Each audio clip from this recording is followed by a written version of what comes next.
আল্লাহ রাব্বুল আলামিন তার অ্যাকাউন্টে, তার আমল নামাতে 1 বছর রাত জেগে, সারা রাত জেগে তাহাজ্জুদ নামাজ পড়লে এবং 1 বছর সারা দিন, প্রত্যেকটা দিন পুরা বছর জুড়ে নফল রোজা রাখলে যে পরিমাণ সওয়াব পাইতো, 1 বছর নফল রোজা, 1 বছর রাতভর জেগে তাহাজ্জুদের নামাজ পড়ার সওয়াব শুক্রবারের ছোট্ট আমলটার মাধ্যমে। আজকে জুমার রাত, বৃহস্পতিবার সন্ধ্যা থেকে জুমার দিন শুরু হয়ে যায়। চান্দ্র বর্ষ অনুযায়ী বা চাঁদের হিসাব অনুযায়ী রাত আগে আসে, দিন পরে আসে। অতএব বৃহস্পতিবার সন্ধ্যা থেকে শুক্রবার শুরু হয়ে যায়। আবার শুক্রবার দিন যে রাত যখন শুরু হয়, সূর্য যখন অস্ত হয় শুক্রবারের, তখন কি বার শুরু হয়? শনিবার শুরু হয়। অতএব আজকে বৃহস্পতিবার দিবাগত রাত চলছে, এর মানে এখন আমরা কোন দিনের মধ্যে আছি? শুক্রবারের মধ্যে আছি। সূর্য অস্ত যাওয়ার সঙ্গে সঙ্গে শুক্রবারের মধ্যে আছে। শুক্রবার বা জুমার দিন, এই দিন সম্পর্কে কোরআন এবং হাদিস থেকে ঘেটে আমরা 14টা আমলের কথা একটা লম্বা বড় ভিডিওতে বলেছি। আজকে সেখান থেকে আমি সংক্ষেপ করে এই 14টার মধ্যে আবার অতি গুরুত্বপূর্ণ 5টা আমলের কথা বলবো ইনশাআল্লাহ। কয়টা আমল? 5টা আমলের কথা বলবো। জীবনের তরে যতবার জুমার দিন আসবে, এই 5টা আমল সারা জীবন নিয়মিত আঁকড়ে ধরবেন, আমল করবেন। যারা নিয়ত করতেছেন হাত তোলেন। আল্লাহ আমাদের সবাইকে আমল করার তৌফিক দান করুন। আল্লাহ আমাদের সবাইকে কবুল আর মঞ্জুর করুন। নাম্বার 1, সবচেয়ে বেশি যেটা করতে হবে পরিমাণে, জুমার দিন, জুমার রাত, বৃহস্পতিবার সন্ধ্যা থেকে নিয়ে শুক্রবার সন্ধ্যার আগ পর্যন্ত পরিমাণে সবচেয়ে বেশি করতে হবে যে আমলটা, সেটা হলো দুরূদ শরীফের আমল। কিসের আমল? ভাইরা, দুরূদ এমন একটা আমল, আপনি যদি শুধু দুরূদের এই আমলটাকে আঁকড়ে ধরেন, সবসময় আপনার মুখ দিয়ে দুরূদ বের হতে থাকে, পড়তে থাকেন, তো নবী করিম সাল্লাল্লাহু আলাইহি সাল্লামের ভাষ্য অনুযায়ী, তার ওয়াদা অনুযায়ী, ইদান তুকফা হাম্মুক ওয়া তুগফার যামবুক, তোমার যত পেরেশানি আছে, নবী সাল্লাল্লাহু আলাইহি সাল্লাম বলেছেন, এই সব পেরেশানি দূর করার জন্য এই দুরূদের আমলটা যথেষ্ট হবে ইনশাআল্লাহ। এবং গুনাহ মাফের জন্য এই দুরূদের আমলটা কি হবে? যথেষ্ট হবে। নবী করিম সাল্লাল্লাহু আলাইহি সাল্লাম বলেছেন, মান সাল্লা আলাইয়া মাররাতান সাল্লাল্লাহু আলাইহি আশরা, যে ব্যক্তি আমার প্রতি একবার দুরূদ পাঠ করবে, আল্লাহ রাব্বুল আলামিন তার প্রতি 10 বার রহমত নাজিল করবেন। কয়বার রহমত নাজিল করবেন? আপনার জীবনে 10টি জায়গায় খুব ক্রাইসিসে পড়ে গেছেন, কোন জটিল সিচুয়েশনে মুখোমুখি হয়ে গেছেন, বিপদের মধ্যে পড়ে গেছেন, ওই জায়গায় আল্লাহর রহমত পাবেন। এরকম একবার দুরূদ পাঠ করবেন হকাদাই করে, যথাযথভাবে মহব্বতের সাথে 10 বার আপনার জীবনে আল্লাহ তাআলা অনুগ্রহ নাজিল করবেন। নবী করিম সাল্লাল্লাহু আলাইহি ওয়াসাল্লাম বলেছেন, আকসিরু আলাইয়া মিনাস সালাতি মিন ইয়াউমিল জুমআতি ওয়া লাইলাতিল জুমআহ, তোমরা জুমার দিন এবং জুমার রাতে আমার প্রতি বেশি বেশি দুরূদ পাঠ করবে, দুরূদ প্রেরণ করবে। ফাইন্না সালাতাকুম মারুদাতুন আলাই, কারণ তোমরা যে দুরূদ পাঠ করো এটা আমার কাছে পেশ করেন আল্লাহর ফেরেশতারা, এবং রীতিমতো নামধাম সহকারে আল্লাহর একদল ফেরেশতা নিয়োজিত আছে। তারা বলেন, আল্লাহ, হে আল্লাহ রাসূল, আপনার অমুক উম্মত, অমুক অনুসারী, আল্লাহর অমুক বান্দা পৃথিবীর অমুক প্রান্ত থেকে, অমুক দেশ থেকে, অমুকের সন্তান, সে আপনার প্রতি দুরূদ পেশ করেছে জুমার দিনে, জুমার রাতে বা অন্য সময়ে। এটা নবী করিম সাল্লাল্লাহু আলাইহি সাল্লামের কাছে রিপোর্ট দেওয়া হয় আল্লাহর নিযুক্ত ফেরেশতাদের মাধ্যমে। আপনি যখন দুরূদ পাঠ করবেন, আপনার ভিতরে এই ফিল হবে যে আমি দুরূদ পাঠ করছি, আর আমার নবীর কাছে এটা উপস্থাপিত হচ্ছে আমার নাম ধাম, আমার রিপোর্ট সহকারে। এই জন্য শুক্রবার এবং শুক্রবার দিন এবং রাত, অর্থাৎ বৃহস্পতিবার সন্ধ্যা থেকে নিয়ে শুক্রবার সন্ধ্যা পর্যন্ত এই 24 ঘন্টার মধ্যে নবী করিম সাল্লাল্লাহু আলাইহি সাল্লামের ভাষ্য খেয়াল করেন, আকসিরু আলাই। ওলামা একরাম জানেন, নবী আলাইহিস সালাম সাধারণত কোনো আমল পরিমাণে বেশি করতে বলতেন না। পরিমাণে বেশি করতে বলার মতো আমল খুব কম ইসলামে। গোটা কোরআন যদি খোলেন আপনি, পরিমাণে অধিক করতে বলা হয়েছে এরকম আমল খুব বেশি পাবেন না। তোমরা বেশি বেশি করে নামাজ পড়ো, বেশি বেশি করে রোজা রাখো, এরকম কথা কোরআন হাদিসে নাই। অবশ্যই একজন ইমানদার 5 ওয়াক্ত ফরজ নামাজের পাশাপাশি অধিক পরিমাণে নফল নামাজও পড়বেন, সেটা ভিন্ন কথা। কিন্তু কোরআনে বেশি পরিমাণে আল্লাহর জিকির করার কথা বলা হয়েছে। আর নবী করিম সাল্লাল্লাহু আলাইহি সাল্লাম বৃহস্পতিবার সন্ধ্যা শুরু হলে শুক্রবার সন্ধ্যার আগ পর্যন্ত বেশি পরিমাণে করতে বলেছেন যে কাজটা, সেটা হলো দুরূদ শরীফের আমল। অতএব ভাইরা আমার, বৃহস্পতিবার সন্ধ্যা থেকে নিয়ে শুক্রবার সন্ধ্যা পর্যন্ত আপনি দোকানদার মানুষ, বৃহস্পতিবারে ব্যবসা করছেন, দোকানদারি করছেন, কোনো অসুবিধা নাই। আপনার অবসর সময়গুলোতে মুখ দিয়ে দুরূদ পড়তে থাকবেন। দুরূদের মধ্যে সবচেয়ে শ্রেষ্ঠ দুরূদ হলো নামাজে যেটা পড়েন, দুরূদ ইব্রাহিম। আল্লাহুম্মা সাল্লি আলা মুহাম্মদ ওয়া আলা আলি মুহাম্মদ কামা সাল্লাইতা আলা ইব্রাহিম ওয়া আলা আলি ইব্রাহিম ইন্নাকা হামিদুম। আল্লাহুম্মা বারিক আলা মুহাম্মদ ওয়া আলা আলি মুহাম্মদ কামা বারাকতা আলা ইব্রাহিম ওয়া আলা আলি ইব্রাহিম ইন্নাকা হামিদুম। তাহলে দুরূদের এই আমলটা, এটা করার জন্য আল্লাহ তাআলা এমন সহজ করে দিয়েছেন যে ওযুর প্রয়োজন নাই।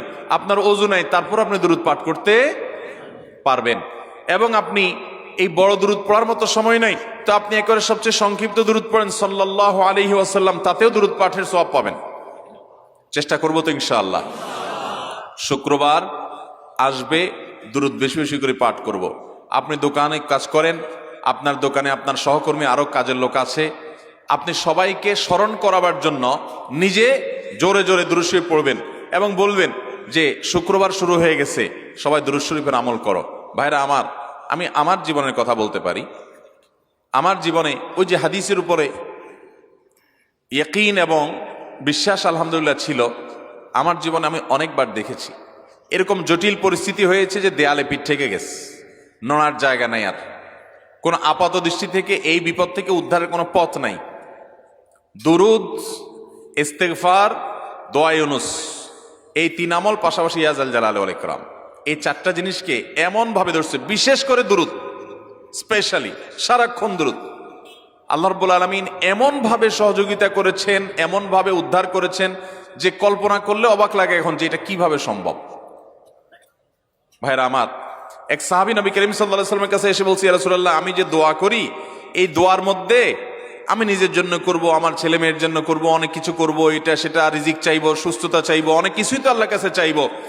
আপনি তো আল্লাহর রাসূল, আপনার জন্য দোয়া করলে আমাদেরই লাভ, একবার দোয়া করলে আল্লাহ 10 বার রহমত নাজিল করবেন, তো আপনার জন্য আমার দোয়ার ভিতরে কত পার্সেন্ট রাখবো? সাহাবী বারবার বিভিন্ন পার্সেন্টেজ বলছিলেন যে 3 ভাগের 1 ভাগ আপনার জন্য রাখি ইয়া রাসূলুল্লাহ, অর্ধেক রাখি, আরো বেশি করে রাখি। তিনি যত বলছেন নবী করিম সাল্লাল্লাহু আলাইহি ওয়াসাল্লাম আরো বাড়ানোর জন্য তাকে উৎসাহ দিচ্ছিলেন। এক পর্যায়ে যখন তিনি বললেন, ইয়া রাসূলুল্লাহ, আমি আমার কোন দোয়ার সবটুকু যখন আপনার জন্য নিবেদন করব, আমি কোন একবার যখন দোয়া করব, দোয়া শুধু আপনার জন্যই করব যখন, অর্থাৎ পিওর দুরূদ যখন পড়বো, নিজের জন্য আর কিছু চাইবো না, শুধু আপনার জন্যই যদি চাই কোনোবার, তাহলে তখন নবী করিম সাল্লাল্লাহু আলাইহি ওয়াসাল্লাম বলেছেন, ইদান তুকফা হাম্মুক ওয়া তুগফার যামবুক, তাহলে তোমার সকল পেরেশানি থেকে উদ্ধারের জন্য এই দুরূদটাই যথেষ্ট হয়ে যাবে, এবং তোমার সকল গুনাহ মাফের জন্য এটা যথেষ্ট হয়ে যাবে। মোহতারাম হাজরিন, দুরূদের আমলটা এত সুন্দর আমল, কিন্তু আবার তাড়াহুড়া করে পড়বেন না, সাল্লাল্লাহু আলাইহি ওয়াসাল্লাম সাল্লাল্লাহু আলাইহি ওয়াসাল্লাম সাল্লাল্লাহু আলাইহি ওয়াসাল্লাম সাল্লাল্লাহু আলাইহি ওয়াসাল্লাম সংখ্যা বাড়ানোর জন্য হুলস্থুল করে পড়লেন না, মুহাব্বতের সাথে সাল্লাল্লাহু আলাইহি ওয়াসাল্লাম সাল্লাল্লাহু আলাইহি ওয়াসাল্লাম আল্লাহুম্মা সাল্লি আলা মুহাম্মদ, অর্থ বুঝে বুঝে আল্লাহুম্মা সাল্লি আলা মুহাম্মদ মানে কি, আল্লাহ আপনি মুহাম্মদের প্রতি শান্তি বর্ষণ করুন। আরে ভাই, মুহাম্মদ সাল্লাল্লাহু আলাইহি ওয়াসাল্লামের প্রতি আল্লাহ তাআলা শান্তি এমনি বর্ষণ করবে, আপনি আমি দোয়া করলেও করবে, না করলেও। কিন্তু মাঝখান থেকে আমরা, ভাইরা আমার, কোন বড় কর্মকর্তার কাছে আপনার কোনো কাজের ঠেকা আছে, কর্মকর্তার ওই ছেলেটার আপনি দেখছেন যে খাচ্ছে না, আপনি যদি বলেন, স্যার ছেলেটা খাচ্ছে না স্যার, একটু ডাক্তার দেখান স্যার, এভাবে তো বাঁচবে না, ওর কষ্ট হচ্ছে স্যার, আপনি বললেও উনি ওনার ছেলের দিকে কেয়ার করবে, কিন্তু আপনি এটা বলার কারণে তার নৈকট্য পাবেন কি পাবেন না, তার সিম্প্যাথি পাবেন কি পাবেন না। আরশে আজিমের মালিক তার হাবিবকে এত মহব্বত করেন, তিনি তার হাবিবের প্রতি এমনিতেই রহমত নাজিল করবেন, তাকে বিভিন্ন মর্যাদা আগে থেকেই দেওয়ার ঘোষণা দিয়ে রাখছেন, কিন্তু আপনি আমি দোয়া করলে আল্লাহ তাআলা তার মাধ্যমে আমাদের ভাগ্যকে সুপ্রসন্ন করে দিবেন।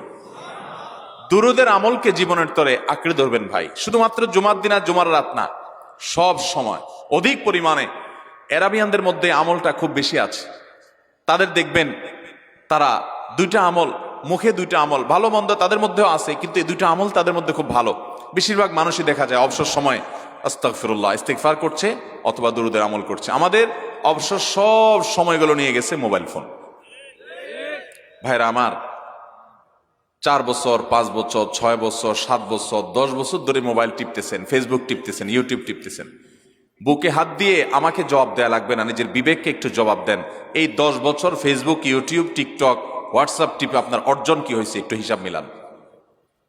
এই যে স্ক্রল করতেছেন আঙ্গুল দিয়া, ঘন্টাকে ঘন্টা এই আঙ্গুল দিয়ে টানছেন টানছেন, নিচের দিকে যাচ্ছেন স্ক্রল করে ফেসবুকে, ইউটিউবে, একের পর এক। আপনার জীবনে অর্জনটা কি হয়েছে বলেন? ভাইরা আমার, এই মোবাইলের নিয়ন্ত্রণ করতে হবে, প্রয়োজনে ব্যবহার করতে হবে, কিন্তু এটাকে অনিয়ন্ত্রিত ব্যবহার করা যাবে না। একেবারে যখন তখন সারাদিন টিপাটিপি করলেন। আজকাল তো পোলাপান টয়লেটে গেলেও নিয়ে যায়। আল্লাহ তাআলা আমাদেরকে এই রোগ থেকে বেঁচে থাকার তৌফিক দান করুন। ভাইরা আমার, জীবনটাকে পরিবর্তন করতে হয়। সারা জীবন তো একরকম থাকলে হবে না। বহুত পাগলামি করেছি, আসুন নিজেকে সংশোধন করি। তাহলে জুমার দিন উপলক্ষে 1 নম্বরের আমল বলেছি, বেশি বেশি কোন আমল করতে হবে? সারা জীবন মনে রাখবো তো ইনশাআল্লাহ। বাসা বাড়িতে পরিবার লোকদেরকে মনে করাবো তো ইনশাআল্লাহ। আমি আমার ড্রাইভার থাকুক, আমার ছেলে মেয়ে থাকুক, আমার পরিবারের লোক থাকুক, আমি আমার কথা আপনাদের বলি উৎসাহের জন্য, যে জুমার দিন শুরু হয়ে গেলে শুধু আমি না, আমার পরিবার অন্যান্যরাও একে অন্যকে আমরা স্মরণ করে দিই। কে কে দূরত পড়তে কতবার পড়ছো, কেউ পড়ছে কিনা একবারও, সন্ধ্যা হয়ে গেছে, অনেক হয়ে গেছে, সবাই শুরু করি। আমলটা করবো তো ইনশাআল্লাহ। নাম্বার 1। নাম্বার 2, জুমার দিন উপলক্ষে অন্য যে কোনো দিনের চাইতে জুমার দিন অর্থাৎ শুক্রবারের ফজর নামাজ পুরুষরা মসজিদে জামাতের সাথে পড়বেন। জামাতের সাথে পড়ার নিয়ত করবেন পাক্কা। কারণ অন্য যে কোনো দিনের ফজর নামাজ না, শুধুমাত্র যত নামাজ আছে, নবী করিম সাল্লাল্লাহু আলাইহি সাল্লাম বলেছেন, আফদালুস সালাওয়াতে ইনদাল্লাহ, আল্লাহর কাছে দুনিয়ার সব নামাজের মধ্যে 5 ওয়াক্ত সাধারণ নামাজগুলোর মধ্যে সবচেয়ে উত্তম নামাজ হলো সলাতুল ফজরে মাআল জামাআতে ইয়াউমাল জুমআহ। জুমার দিন ফজরের নামাজ জামাতের সাথে আদায় করা হলো যত নামাজ আছে এর মধ্যে সবচেয়ে শ্রেষ্ঠ নামাজ। তাহলে জুমার দিনে এই বিষয়টা বিশেষভাবে খেয়াল রাখবো। জুমার দিন ফজর নামাজটা পুরুষরা কোথায় পড়বো? এবং সেটা বৃহস্পতিবার থেকে পরিকল্পনা শুরু করবো যে কালকের ফজর নামাজ যাতে কোনো অবস্থাতে আমার মিস না হয়। আমাদের আখিরাতের ব্যবসা এটা ভাই, আখিরাতের কারেন্সি সংগ্রহ করা। যত খুঁটে খুঁটে ভালো ভালো আমলগুলো করবেন, আপনার আমল নামাতে আমল সওয়াব জমা হতে থাকবে। চেষ্টা করবো তো ইনশাআল্লাহ। আমাদেরকে শয়তান অন্যদিন ফজরের নামাজ পড়ার সুযোগ হলেও শয়তান এমন ভাবে আমাদেরকে ধোঁকা দেয়, শুক্রবারে ফজরটা পড়াটা সবচেয়ে বেশি কঠিন হয়ে যায়। কেন জানেন? কারণ ইবলিস তো জানে হাদিস আপনি জানেন না, হয়তো অনেকে হয়তো আজকে শুনছেন, আমি কোনো হাদিস না জানতে পারি, ইবলিস ঠিকই জানে যে ফজর নামাজ এই দিন যদিও জামাতের সাথে ফজর পড়ে ফেলে তাহলে তোর আখিরাতের ব্যবসা অনেক দূর আগে যাবে। ওর সাথে তো আমাদের বাবা আদমের সাথে সেই চ্যালেঞ্জ, আদম আলাইহিস সালামকে সেজদা করতে বলা হয়েছে, সে তো করে নাই, তার সৌজন্য বা তার জন্য সেজদা নিবেদন করে নাই। আল্লাহ তাআলা সেজন্য তাকে জান্নাত থেকে বের করে দিয়েছে। তার কারণে এই ইবলিস তখনই আল্লাহর সামনে চ্যালেঞ্জ ছুড়ে দিয়েছে আদম আলাইহিস সালামের সাথে, যে লা উবিয়ান্নাহুম আজমাইন, আমি আদমের সব সন্তানগুলাকে পথহারা করে ছাড়বো, ওদেরকে জান্নাতের পথে চলতে দিব না। এই জন্য আল্লাহ তাআলার কাছে সে কিছু পাওয়ার চাইয়া নিছে। এর ভিতরে একটা হলো কিয়ামত পর্যন্ত হায়াত পাবে, আরেকটা হলো আমাদের রগের সাথে সে মিশতে পারে, রক্ত প্রবাহের সাথে মিশতে পারে, শরীরের মধ্যে প্রভাব সৃষ্টি করতে পারে, আমাদেরকে দুর্বল করতে পারে, মন্দ দিকে টানতে পারে, ভালো কাজ যেন না হয় মনে মনে কুমন্ত্রণা সৃষ্টি করতে পারে। এই পাওয়ার সে নিয়ে এসেছে। এই জন্য তার সাথে আমাদের চ্যালেঞ্জ।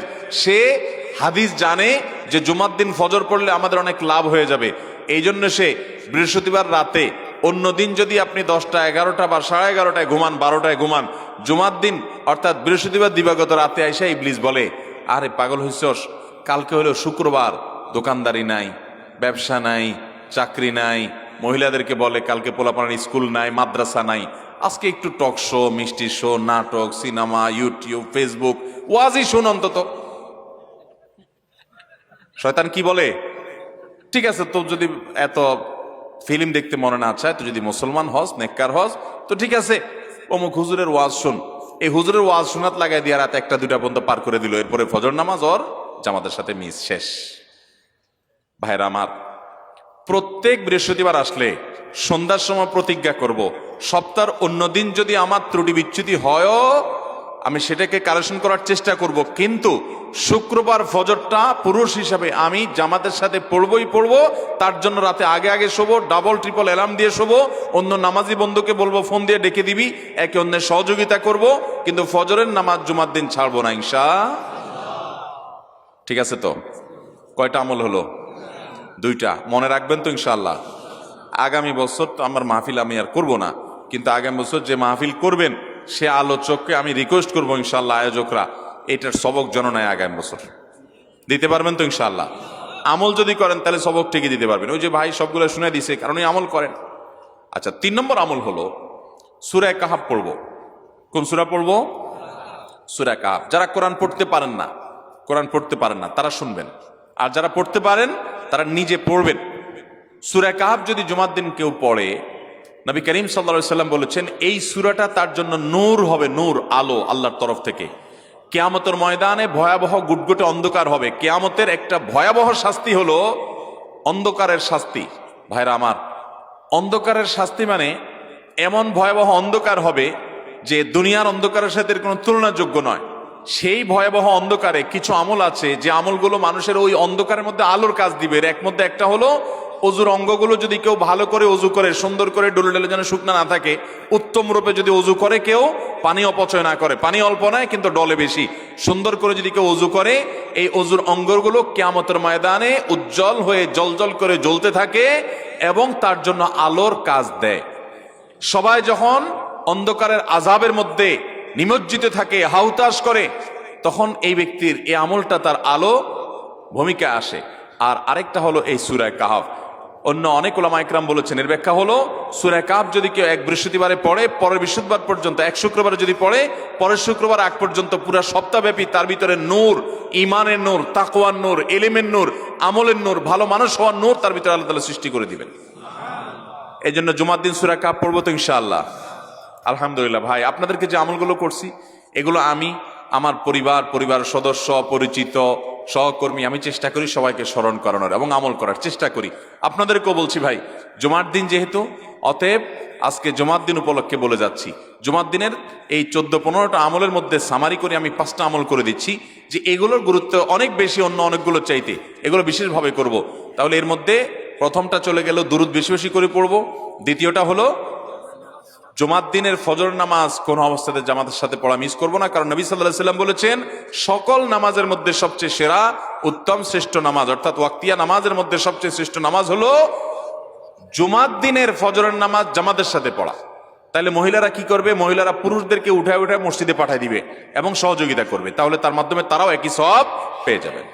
আর 3 নম্বর আমলে বলেছিলাম সূরা কাহাফ, এটা নারী পুরুষ সবাই করবে বেশি বেশি করে, ঠিক আছে তো ইনশাআল্লাহ? আমরা অনেক ভাই আছি সপ্তাহের 6 দিন আমাদের কোরআন পড়ার সুযোগ হয় না, তো অন্তত জুমার দিন সূরা কাহাফটা যদি আপনি বাধ্যতামূলক করেন, আলহামদুলিল্লাহ, এটা অনেক বড় সূরা, পড়তে আপনার 20-25 মিনিট 30 মিনিট সময় পর্যন্ত লেগে যাবে। আপনি আধা ঘন্টা সময় ধরে যদি আস্তে আস্তে সুন্দর করে পড়েন, তো সপ্তাহে একবার অন্তত কোরআনের সাথে আপনি সময় দিলেন। আরেকটা সুসংবাদ শুনেন, সূরা কাহাফ যদি কেউ মুখস্থ করে, তেলাওয়াত করে নিয়মিত, বিশেষ করে সূরা কাহাফের প্রথম 10টা আয়াত যদি কেউ মুখস্থ করে, নবী করিম সাল্লাল্লাহু আলাইহি সাল্লাম বলেছেন কিয়ামতের আগে দাজ্জালের যে ফিতনা আসবে, যেই ফিতনায় বহু মানুষ দাজ্জালকে আল্লাহ মনে করে বেঈমান হয়ে জাহান্নামে যাবে, এই ফিতনা থেকে পৃথিবীতে এমন কোন নবী ছিল না, এমন কোন রাসূল আসেন নাই। এই মানব ইতিহাসের প্রথম মানুষ আদম আলাইহিস সালাম থেকে নিয়ে আমাদের মুহাম্মদ সাল্লাল্লাহু আলাইহি সাল্লাম পর্যন্ত এই লক্ষ লক্ষ যত নবী রাসূল এসেছে, সমস্ত নবী রাসূলরা একটা ব্যাপারে সাবধান করে গেছেন, দাজ্জাল আসবে, যে দাজ্জালের হাতে পাওয়ার থাকবে এত বেশি, অলৌকিকত্ব থাকবে এত বেশি, সে মরা মানুষকে জিন্দা করে ফেলবে, জিন্দা মানুষকে বলবে সে মরে যাবে, তার হাতেই সব কন্ট্রোলিং পাওয়ার থাকবে, দুনিয়ার সমস্ত রিজিক তার হাতে কক্ষিগত থাকবে, এমন পাওয়ার থাকবে তাকে দেখে মানুষ বলবে হ্যাঁ এই তো আল্লাহ, এই তো সবকিছু পারে, বেঈমান হয়ে যাবে। এই দাজ্জালের ফিতনায় তোমরা পড়বা না, বেঁচে থাকবা। বুদ্ধি দিয়া বিবেক দিয়ে মানুষ বাঁচতে পারবে না। দাজ্জালের ফিতনা থেকে বাঁচার জন্য সকল নবী রাসূলরা এর জন্য সাবধান করেছেন। আমাদের নবী সাল্লাল্লাহু আলাইহি সাল্লাম নামাজের শেষ বৈঠকে দোয়া মাসুরের জায়গায় একটা দোয়া পড়তেন, আল্লাহুম্মা ইন্নী আউযু বিকা মিন আযাবিন নার ওয়া আযাবিল কবর ওয়া আউযু বিকা মিন ফিতনাতিল মাহইয়া ওয়াল মামাত ওয়া আউযু বিকা মিন শাররি ফিতনাতিল মাসীহিদ দাজ্জাল। আল্লাহ আপনার কাছে দাজ্জালের ফিতনা থেকে পানা চাই। 1450 বছর হয়ে গেছে, এখনো দাজ্জালের আবির্ভাব হয় নাই, হবে কিয়ামতের আগে, কখন হবে আল্লাহ ভালো জানেন। কিন্তু নবী সাল্লাল্লাহু আলাইহি সাল্লাম বলেছেন সূরা কাহাফের প্রথম 10 আয়াত যদি কেউ মুখস্থ করে, তো এই ব্যক্তিকে আল্লাহ রাব্বুল আলামিন এবং যদি তেলাওয়াত করে, এই ব্যক্তিকে আমলের মাধ্যমে দাজ্জালের ফিতনা থেকে আল্লাহ বাঁচিয়ে রাখবেন। দাজ্জাল তো অনেক পরের কথা, কোথাকার কোন আল্লাহর প্রতি অবিশ্বাসী মুশরিক বা কাফের খেলোয়াড় একটু পায়ের ভেলকি দেখায়, লক্ষ লক্ষ কোটি কোটি মানুষ হুমড়ি খেয়ে তার ভক্ত হয়ে ইমানি চেতনা, আমলি চেতনা, তাকওয়া, তাহারাত সব খুঁয়ে বসে থাকে।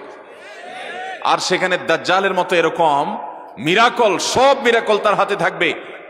এরকম পরিস্থিতি যখন আসবে তখন মানুষ কি করবে? এখন এই যে তথ্য প্রযুক্তির উন্নতির এই সময়ে কত মুসলমানের সন্তান বেঈমান হয়ে যাচ্ছে, বিজ্ঞানরাই তারা আল্লাহ বানায় বসে থাকতেছে, আছে না নাই? ধারণামূলক বিষয়কে তারা চূড়ান্ত বিষয় বানিয়ে বসে আছে, বেঈমান হয়ে যাচ্ছে। এবং টাকার যে কারিশমা, টাকা দিলে সব হয়ে যায়, টাকা নাই তো কিছুই হয় না। এই জন্য বেঈমান হয়ে অনেকে বলে যে টাকাই নাকি দ্বিতীয় খোদা, নাউজুবিল্লাহ। ভাইরা আমার, দুনিয়ার এই ভেলকি কি দেখছি আমরা? কিয়ামতের আগে ভেলকি আরো অনেক দেখবে আমাদের পরবর্তী প্রজন্ম, আমাদের ছেলে মেয়েরা, নাতিপুতিরা আরো অনেক ভেলকি দেখবে। এমন ভেলকি দেখবে যে তাদের আল্লাহর প্রতি ঈমান আনা, আখিরাতের প্রতি বিশ্বাস করাটা কঠিন থেকে কঠিন হয়ে যাবে। এরকম পরিস্থিতি তৈরি হবে দুনিয়াতে। তথ্য প্রযুক্তির উন্নতির নাম দিয়ে, এটার নাম দিয়ে, সেটার নাম দিয়ে মানুষের জীবনযাত্রা সহজ হবে, কিন্তু এর মাধ্যমে মানুষের ঈমান দুর্বল হওয়ার অনেক সম্ভাবনা, শঙ্কা তৈরি হবে এবং শয়তান সেগুলো সৃষ্টি করবে। এই আশঙ্কা থেকে বাঁচার জন্য সূরা কাহাফটা হলো মহৌষধের মতো। অতএব জুমার দিন প্রত্যেক শুক্রবারে সূরা কাহাফ পড়বো তো ইনশাআল্লাহ।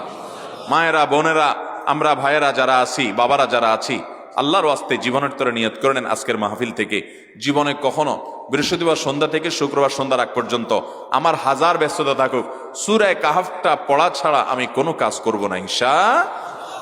আমি আল্লাহর অনেক বান্দাকে ব্যক্তিগতভাবে জানি, আমি নিজেও এতটা গুরুত্ব দিয়ে করতে পারি না। অনেক বড় সরকারি কর্মকর্তা, অনেক বড় পদের নাম আমি বলবো না, আমাকে বলে ভাই আমি মাগরিবের পর, ব্যক্তিগতভাবে আমি জানি উনি খুব সৎ মানুষ, সব মানুষ একরকম হয় না, সৎ মানুষ। উনি বললেন ভাই মাগরিবের পরে আমার ফ্যামিলির সব বাচ্চা কাচ্চা সবাইকে আমি বলি, আমি ব্যস্ত থাকলেও বলি যে মাগরিবের পরে আগে সবাই সূরা কাহাফটা পড়ে ফেলো, এরপর অন্য সব আমল। আমরাও চেষ্টা করবো না ইনশাআল্লাহ। কয়টা আমল গেল? 3টা, আর 2টা আছে। 4 নম্বর আমল হলো, দুনিয়াতে যত ফজিলতপূর্ণ আমল আছে এর মধ্যে সবচেয়ে বেশি ফজিলতপূর্ণ আমল এটা। খুব সহজ আমলটা, খুব সহজ, প্রত্যেক শুক্রবার আমরা এটা করতে পারি। আমলটা হলো, নবী করিম সাল্লাল্লাহু আলাইহি ওয়াসাল্লাম বলেছেন, মান বাক্কারা ইয়াউমাল জুমআতি ওয়াবতাকার, যে ব্যক্তি জুমার দিন আগে আগে ঘুম থেকে উঠবে, ভোরে ঘুম থেকে উঠবে, যে ফজর নামাজ পড়তে হবে, যে তাহাজ্জুদ পড়তে পারলে আরো ভালো, এবং মসজিদে আগে আগে যাবে, তাহলে আগে আগে ঘুম থেকে উঠবে, সবাইকে বাসার ডেকে দিবে, আগে আগে ঘুম থেকে উঠাবে। ওয়াগাসসালা ওয়াগতাসাল, ফরজ গোসল হলে ফরজ গোসল করবে, উত্তম রূপে গোসল করবে, ভালো করে গোসল করবে জুমার দিন। ওয়ামাশা ওয়ালাম ইয়ারকাব, জুমার নামাজের জন্য পায়ে হেঁটে মসজিদে যাবে, বাহনে চড়বে না। কেউ যদি মাজুর হয় সে বাহনে চড়লেও চলবে, কিন্তু সাধারণ যারা সুস্থ আছেন পায়ে হেঁটে মসজিদে যাবেন, বাহনে চড়লেন না। জুমার দিনের কথা, জুমার নামাজের কথা। ওয়াদানা মিনাল ইমামে ওয়ালাম ইয়ালগু, ইমামের কাছাকাছি গিয়ে বসবে, দূরে না, যত কাছে যেতে পারে, একদম সামনের কাতার ইমামের কাছাকাছি গিয়ে বসবে, কোনো অনর্থক কথা বলবে না, দুনিয়াবি কথা বলবে না, বেহুদি কাজ করবে না। ওখানে গিয়ে যতক্ষণ সময় পাবে জিকির, আজকার, তেলাওয়াত, তাসবিহ, দোয়া, রোনাজারি, কান্নাকাটি, বই পড়া, দিনী কাজ করা, এর মধ্যে সে কাটাবে নিজেকে। এই কয়েকটা কাজ যদি করে তাহলে কাজ কয়টা হলো? আগে আগে ঘুম থেকে উঠা, ওই যে ফজর নামাজ জামাতের সাথে পড়া ইত্যাদি, গোসল করা উত্তম রূপে, আর পায়ে হেঁটে মসজিদে যাওয়া, বাহনে না চড়া। 4 নম্বর হলো ইমামের কাছাকাছি গিয়ে বসা, কোনো অনর্থক কাজ না করা। এই 4টা কাজ যদি কেউ জুমার দিনে করে, নবী করিম সাল্লাল্লাহু আলাইহি সাল্লাম বলেছেন, ওই ব্যক্তি বাসা থেকে মসজিদ পর্যন্ত যে আসলো, যতগুলো পা ফেলবে, যতগুলো স্টেপ ফেলবে, যতগুলো কদম দিবে, প্রতিটা কদমের বিনিময়ে আল্লাহ রাব্বুল আলামিন তার অ্যাকাউন্টে, তার আমল নামাতে 1 বছর রাত জেগে, সারা রাত জেগে তাহাজ্জুদ নামাজ পড়লে এবং 1 বছর সারা দিন, প্রত্যেকটা দিন পুরা বছর জুড়ে নফল রোজা রাখলে যে পরিমাণ সওয়াব পাইতো, 1 বছর নফল রোজা, 1 বছর রাতভর জেগে তাহাজ্জুদের নামাজ পড়ার সওয়াব মাত্র একটা কদম ফেলার বিনিময়ে দিবেন। তাহলে আপনার বাসা থেকে যদি মসজিদে আসতে 100টা কদম হয়, 100 বছরের নফল নামাজ, 100 বছরের নফল রোজা, আপনি এটার সওয়াব আপনার অ্যাকাউন্টে জুমার দিন মাত্র 4টা কাজ করার মাধ্যমে আপনি পেয়ে যাবেন। এবং এটি অনেক হাদিস বিশ্লেষকগণ বলেছেন, কোরআন হাদিসে বহু ফজিলতের কথাই বলা আছে, এত বিপুল পরিমাণে, এত অধিক পরিমাণে সওয়াবের কথা যে কারো বাসা থেকে অনেকের আছে যেতে 500 স্টেপ পড়বে। 500 স্টেপ পড়লে কতটুকু হয়? সামান্য একটু জায়গা যেতে 500 কদম হয়ে যায়। অনেকের বাসা থেকে যেতে 500 কদম পড়ে, 300 কদম হয়, তো সে এই 500 বছর নফল নামাজ, নফল রোজা, রাত ভর দিন ভর করার সওয়াব, কন্টিনিউয়াসলি করার সওয়াব মাত্র এই মসজিদে গেল আসলো, এই 4টা শর্ত পূরণ করে সেটা সওয়াবটা পেতে পারে। যদি সপ্তাহে 4 জমা হয় তাহলে 4 বার 500 করে যদি হলো 2000 বছর, এভাবে তার আমল আমাদের সওয়াবের পাহাড় সে জমা করতে পারে শুক্রবারের ছোট্ট আমলটার মাধ্যমে। চেষ্টা করব না ইনশাআল্লাহ। আমি দেশে বিদেশে অনেক আল্লাহর বান্দাকে আমি শুনেছি, এই হাদিস আমি যেদিন থেকে জেনেছি আমি চেষ্টা করেছি এটার আমল, এটার প্রচার মানুষের মধ্যে ছড়ানোর। আমি যখন সৌদি আরবে আজ থেকে আর অনেক বছর আগে, তখন কোন এক বক্তব্যে আমি আমলের কথা বলেছি। আমার অনেক ভাইয়েরা দেখে বলছেন, ভাই আমলটা শুরু করেছি, আমার কাছে ভালো লাগে, আপনারাও আমলটা করবেন, অন্য আরেকজনকে শিখাবেন এবং দাওয়াত দিবেন। ঠিক আছে তো ইনশাআল্লাহ? তাহলে কয়টা আমল গেল? 4টা। 1 নম্বর গেছে বেশি বেশি দুরূদ পাঠ করা, 2 নম্বর হলো জুমার দিনে ফজর নামাজ জামাতের সাথে পুরুষরা পড়া, 3 নম্বর হলো সূরা কাহাফ পড়া, তেলাওয়াত করা, আর 4 নম্বর হলো এই 4 শর্ত পূরণ করে মসজিদে আগে আগে গিয়ে সুন্দর করে খুতবা শুনে চলে আসা, কোনো কথাবার্তা খুতবা চলাকালীন সময় কোনো কথাবার্তা অনর্থক কাজ না করা। 5 নম্বর এবং সর্বশেষ আমল হলো জুমার দিনে একটা সময় আছে দোয়া কবুল হয়। দোয়া কবুলের যে সময়গুলো আছে এর ভিতরে অত্যন্ত ইম্পর্টেন্ট একটা সময় হলো জুমার দিন। শুক্রবারের একটা সময় সম্পর্কে নবী সাল্লাল্লাহু আলাইহি ওয়াসাল্লাম বলেছেন যে একটা সময় আছে শুক্রবারের, এই সময়ে বান্দা কোনো দোয়া করলে আল্লাহ তাআলা ফিরিয়ে দেন না, কবুল করেন। কিন্তু সময়টা যে ঠিক কখন এটা হাদিসে নবী সাল্লাল্লাহু আলাইহি ওয়াসাল্লাম বলেন নাই, যাতে করে হয়তো আমরা সারা দিনেরই কম বেশি দোয়ার চেষ্টা করি। এই বিষয়ে মুহাদ্দিসগণ, হাদিস বিশ্লেষকগণ, পণ্ডিত ওলামায়ে কেরামগণ হাদিসের বিভিন্ন আকার ইঙ্গিতকে গবেষণা করে অ্যানালাইসিস করে এক একজন এক এক সময়ের কথা বলেছেন। তবে বেশিরভাগ ইমাম, বেশিরভাগ পণ্ডিত ওলামায়ে কেরাম, বেশিরভাগ আপনার ইসলামিক স্কলারগণের বক্তব্য হলো যে এই সময়টা হলো জুমার দিনের শেষ প্রহর, আসরের পর থেকে নিয়ে সূর্য ওঠার আগ পর্যন্ত এই সময়টা। অতএব আমরা জুমার দিনের 5 নম্বর আমল হলো বেশি বেশি করে সারাদিনই কম বেশি দোয়া করব। দোয়ার জন্য সবসময় হাত তোলাও জরুরি না, যদিও সাধারণ অবস্থায় দোয়ার জন্য হাত তোলা আদব, কিন্তু আপনি চলতে ফিরতে, উঠতে বসতে, কাজের ফাঁকে আপনি আল্লাহর কাছে মনে মনে দোয়া নিবেদন করবেন। অনেক চাওয়া আমাদের কাছে, আমাদের আল্লাহর কাছে আছে। ভাইরা আমার, নবী রাসূলুল্লাহ সাল্লাল্লাহু আলাইহি ওয়াসাল্লাম বলেছেন কারো পায়ের জুতার ফিতাটা ছিঁড়ে গেছে হাঁটার সময়, এটার এমন কি লাগালে ঠিক হয়ে যাবে, কিন্তু একজন ইমানদার ওইটার জন্য সে আল্লাহর কাছে সাহায্য চাইবে, আল্লাহ এটাও একটা বিপদ, একটা ছোট বিপদ থেকে অনেক কিছু ঘটে যায়, আপনি আমাকে উদ্ধার করেন। সে সবসময় আল্লাহর দিকে মনোনিবেশ করবে। নবী করিম সাল্লাল্লাহু আলাইহি ওয়াসাল্লামের পুরো জীবনকে যদি আপনি অ্যানালাইসিস করেন আপনি অবাক হয়ে যাবেন। একটা বই আছে বাংলায়, বান্দার ডাকে আল্লাহর সাড়া, এটা বাংলা অনুবাদিত নাম। এই বইয়ের লেখক হলেন হিসনুল মুসলিমের যে রচয়িতা উনি শেখ সাঈদ আল গাহতানী রহমতুল্লাহি আলাইহি। ওনার সোহবতে যাওয়ার, ওনার সান্নিধ্যে থাকার, একাধিকবার খুব কাছাকাছি বসার সুযোগ আমার হয়েছে। সৌদি আরবের একজন বড় আলেম ছিলেন, দুনিয়া থেকে চলে গেছেন। তো ওনার লেখা বান্দার ডাকে আল্লাহর সাড়া, এই বইটা বেশ মোটা সোটা একটা বই। পুরোটা পড়বেন যে নবী করিম সাল্লাল্লাহু আলাইহি ওয়াসাল্লামের জীবনে যে কত রকমের দোয়া করতেন। আল্লাহ আজকার নামে একটা বই আছে ইমাম নববীর, এটাও বাংলা হয়ে গেছে অনুবাদ, আপনি পড়লে অবাক হয়ে যাবেন।